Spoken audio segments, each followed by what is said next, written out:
Hi, welcome to my channel. இப்போ நம்ம சால்னா செய்ய போகிறோம். வாங்க எப்படி செய்யலான்னு பார்க்கலாம்.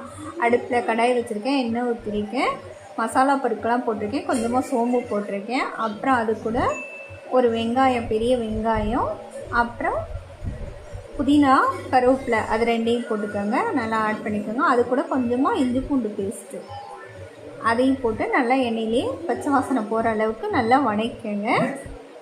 இந்த அளவுக்கு வதங்கினதுக்கு அப்புறம் அது கூட நான் ஒரு தக்காளி, பெரிய சைஸ் தக்காளி, அது நான் ஆட் பண்ணியிருக்கேன். அது கூட கொஞ்சமாக மஞ்சத்தூள்,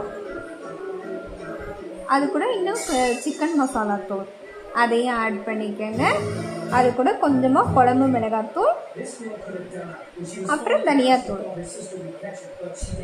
இதை ஆட் பண்ணி அது கூடயே கொஞ்சமாக தண்ணி விட்டு கொஞ்சம் நல்ல மசாலா வாசனை போகிற அளவுக்கு கொஞ்சம் கொதிக்கட்டும்.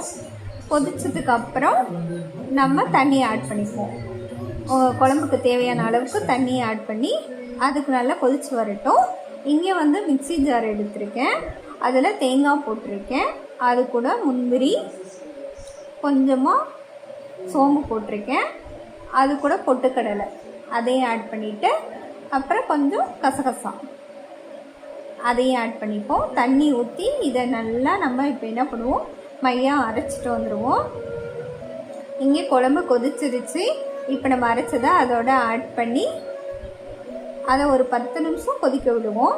கொதிக்க விட்டு இறக்கிட்டோம்னா அவ்வளோதான் கைஸ், ரெடி ஆயிடுச்சு. கொத்தமல்லி தூவி இறக்கிட்டோம். சப்பாத்தி நான் சுட்டு வச்சுருக்கேன், அது கூட தொட்டு சாப்பிட்டேன். அவ்வளோ டேஸ்ட்டாக இருக்கும். நீங்களும் ட்ரை பண்ணி பாருங்கள். ட்ரை பண்ணி பார்த்துட்டு எனக்கு லைக் பண்ணுங்கள், ஷேர் பண்ணுங்கள், மறக்காமல் சப்ஸ்கிரைப் பண்ணுங்கள் கைஸ். தேங்க்யூ.